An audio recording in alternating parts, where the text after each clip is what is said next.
Oke, pada pertemuan ini kita akan membahas constraint di SQL.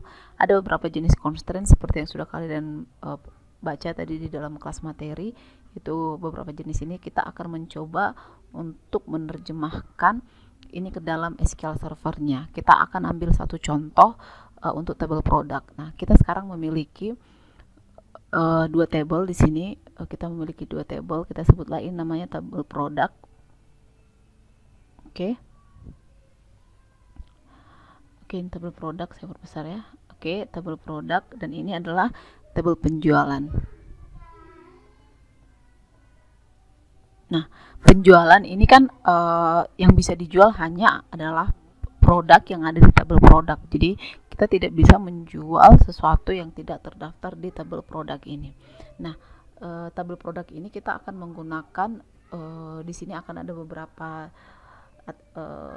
kolom ya. Product number tipenya nanti integer ya, habis itu nama produknya apa, dan price. Ini saja dulu ya. Nah, nanti kalau di penjualan kita harus menggunakan product number ini di sini. Nah, inilah yang disebut dengan foreign key. Nah, di sini dia harus primary key di sini ya, primary key di dalam produk. Jadi satu produk itu hanya di tabel produk itu hanya produk number itu adalah sesuatu yang unik atau disebut dengan primary key. Tetapi dalam hal ini nama juga kita buat sebagai unik ya, unik karena kan kita nggak mungkin dong memberikan nama yang sama untuk semua jual produk. Misalnya Pepsodent udah dipakai nih sama produk number 1, terus dipakai lagi nama Pepsodent di produk number yang lain, tidak mungkin. Kalau nama manusia masih mungkin sama, tapi nama produk itu tidak akan mungkin sama ya. Terus kalau price kita buat bahwa price ini tidak boleh lebih besar dari, tidak boleh lebih kecil, tidak, jadi dia harus lebih besar dari angka 0. Jadi kita perbaiki dulu ya. Jadi price ini harus lebih besar dari, jadi nggak ada dong produk yang harganya 0, jadi harus lebih besar dari 0 ya. Nah, setelah itu nanti produk number di penjualan ini akan menjadi foreign key karena dia mengambil dari referential integrity dari tabel produk ini nih ke sini. Ini panahnya ya. Jadi yang ada di tabel penjualan ini hanya produk-produk yang ada di tabel produk. Setelah itu kolom yang lain adalah mungkin adalah tanggal penjualan ya. Ini kita buat tipe datanya date time. Misalnya bisa juga di sini jumlah. Oke, dan pasti di sini akan ada customer ya. Siapa customernya dan seterusnya. Nah inilah yang disebut dengan konsep constraint. Nah, di sini kita udah menerapkan banyak constraint. Yang pertama, primary key constraint, di mana product number ini adalah primary key constraint untuk tabel produk. Yang kedua adalah unique constraint, di mana pada tabel produk nama ini menjadi unik. Dia nggak menjadi primary key ya, karena dia bukan kode, tapi dia adalah unique key. Kenapa? Karena nama untuk produk ini tidak bisa sama. Habis itu ada juga di sini adalah constraint untuk price. Ya, jadi kita batasin bahwa price ini tidak bisa lebih besar dari tidak bisa lebih kecil dari 0 karena tidak ada produk yang tidak ada harganya gitu ya. Habis itu ini adalah disebut dengan foreign key constraint atau referential integrity constraint, di mana untuk tabel penjualan kita hanya bisa melakukan penjualan dari produk yang terdaftar di produk. Nah, oke, sekarang kita akan coba mengimplementasikan contoh ini ke SQL servernya. Oke, begini cara membuatnya di SQL ya. Sekarang saya sudah punya script untuk nge-create table produk dan table penjualan. Di sini kalau kalian perhatikan, di sini saya sudah mengimplementasikan beberapa constraint. Yang pertama adalah constraint untuk primary key. Yang kedua adalah constraint untuk check ya. Ini check constraint, di mana dia check constraint ini, di mana price untuk table price ini tidak kolom price ini tidak boleh lebih kecil dari 0, dia harus lebih besar dari 0. Dan saya akan tambahkan di sini unique constraint ya. Unique constraint, dimana nanti nama ini harus unik. Nah, berikutnya kita coba run ini. Kita sudah memiliki table product sekarang ya. Oke, sudah selesai ya, sudah ada table produknya. Yang kedua, kita akan nge-create tabel penjualan. Di sini juga tabel penjualan ini dia sudah ada primary key-nya, itu kode penjualan, di mana nanti semua produk diharapkan nanti semua produk yang ada di sini itu harus berasal dari tabel yang ada di produk ini. Tapi bagaimana caranya? Kalau kita coba menggunakan seperti ini saja, kedua tabel ini belum terhubung ya, belum ada hubungannya. Bagaimana kita bisa melihat ini? Kita lihat diagramnya ya. Oke, kita lihat diagram di sini. Kita create dari tabel penjualan dan tabel produk.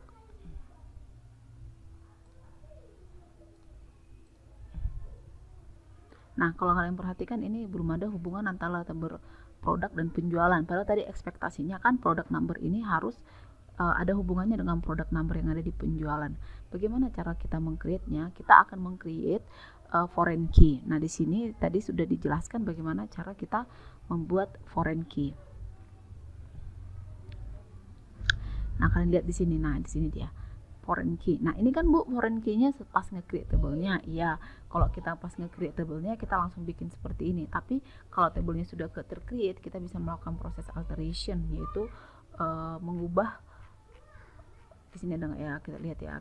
Kita akan mengubah, nggak ada di sini. Jadi kita akan alter saja tabelnya untuk melakukan proses penambahan foreign key yang tadi. Oke, coba kita contohkan ya di sini ya. Oke, ini tadi kita kembali lagi ke link ini. Nah, kita sudah punya table nih unique, dan bagaimana saya bisa memastikan Bu benar gak ya yang Ibu buat ini? Coba kita insert dulu data ke table produk ya. Kita insert table produk dengan nama product number, price, dan name ini.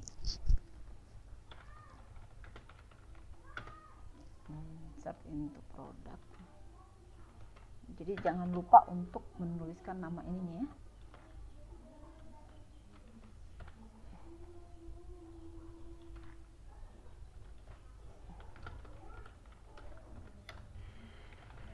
Jadi contohnya kita buat produk nomor 1, namanya adalah Pepsodent gitu ya, price-nya 1000. Oke, sekarang dia akan jalan, kita select ya.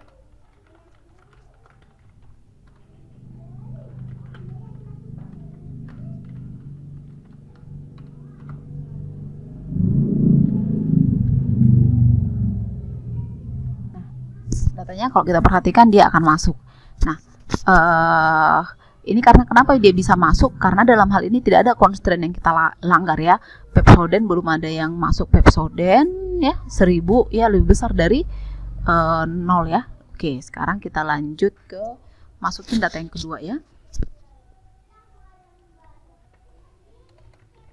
Nah, untuk value 1, jadi kalau kita masukkan tetap produk numbernya 1, mau nggak ya dia ya? Coba kita run. Pasti error ya, karena dia primary key itu tidak boleh sama. Oke, sekarang kita buat ini. Oke Bu, kita ganti aja jadi 2 gitu. Mau nggak ya dia ya gitu ya? Kita run. Tidak mau, karena Pepsodent ini dia anggap harus unik ya. Pepsodent ini harus unik.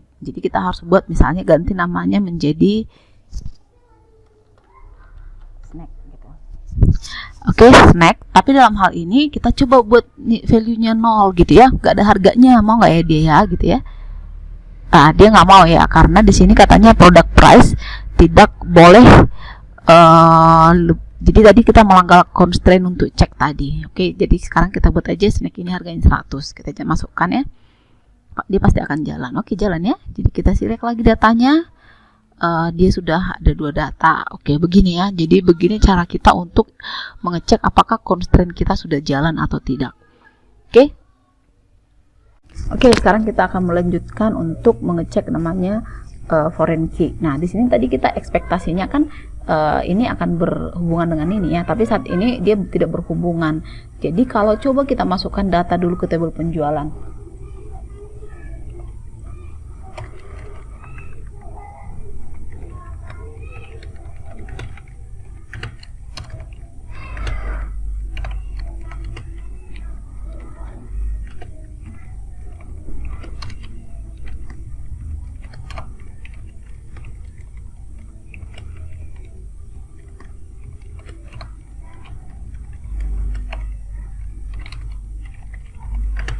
Nah, kita masukkan misalnya di sini kode penjualannya kita sebut aja karena dia integer ya. 1. Produk numbernya uh, kita buat 1, dia masuk nggak ya 1 gitu ya. Nah, product number dari sini nih. Oke, habis itu customernya adalah Anita misalnya gitu ya. Tanggalnya adalah nah, ini aja biar gampang, dan jumlahnya ada 1. Dia belinya 1.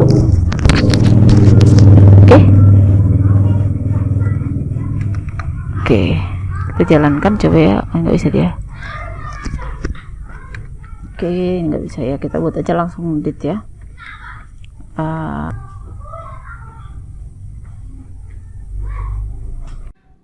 Oke, ini kita running.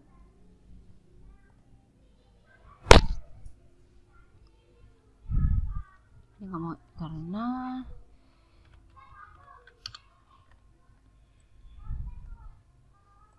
nah dia baru berhasil ya. Jadi salah tadi, formatnya itu harus bulan dulu ya.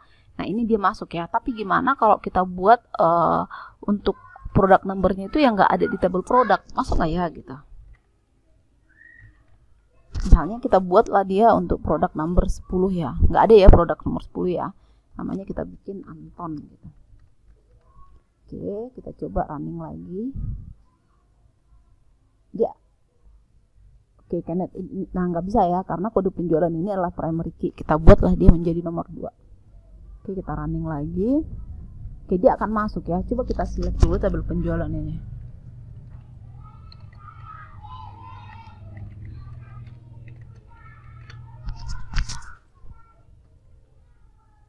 Oke, berhasil ya. Jadi karena apa? Dia berhasil walaupun tidak ada produk nomor 10, karena kita belum melakukan proses pembuatan foreign key terhadap table produk ini. Oke, sekarang kita akan membuat produk key-nya.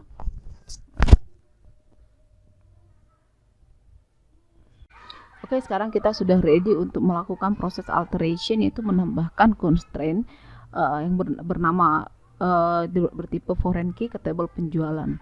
Jadi tadi table penjualan ini kan yang kita mau hubungkan adalah produk number di produk dengan produk number di penjualan. Jadi caranya adalah kita tambah alter table penjualan, add constraint. Nama constraintnya adalah FK product number. Ini kita buat sendiri, di mana foreign key yang akan kita buat adalah dari tabel penjualan, yaitu untuk kolom product number kita refer ke tabel produk untuk kolom product number. Oke, coba kita running.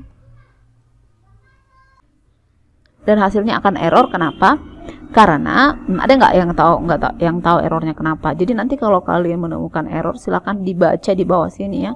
Nah, error di SQL Server itu sangat jelas deskripsinya. Jadi di sini disebutkan konflik.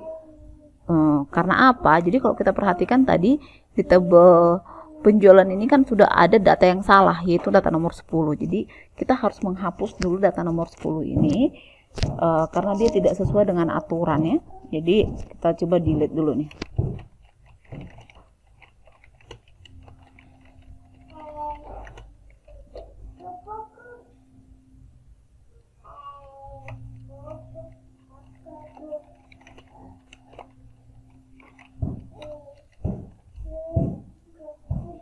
Oke, kita running.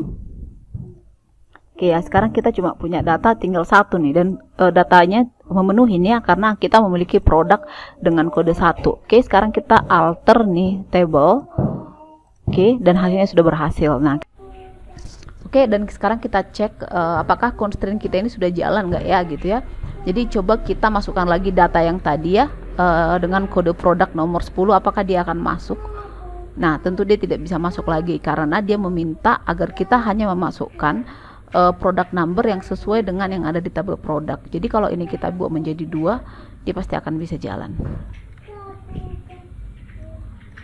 Oke, begitu ya. Jadi kita sekarang select from penjualan. Kita sudah memiliki data penjualan dari si Anita dan si Anton ya. Nah, bagaimana kita bisa melihat? Nah, kalian kan sudah belajar konsep selection ya, simple query. Coba kita querykan, saya ingin memperoleh data penjualan atau penjualan dari Anton ya, produk apa aja yang dibeli oleh si Anton. Nah, caranya adalah, karena pertanyaannya adalah produk apa aja yang dibeli oleh si Anton, kita bikin dulu produk yang customernya Anton gitu ya.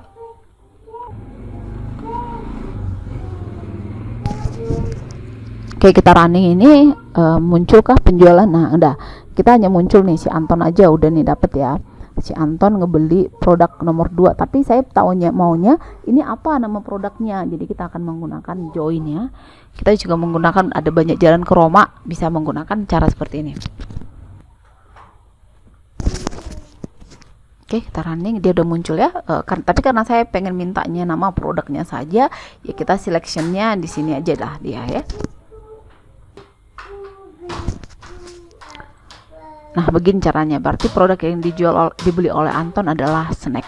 Oke, untuk tugas kalian nanti, untuk latihannya silakan kalian berlatih seperti yang saya sudah tuliskan ini. Silakan dilatih ya, apakah sudah berjalan atau tidak. Nah, tambahan pekerjaannya hanya kalian tambahkan nanti data di dalam data produk ini.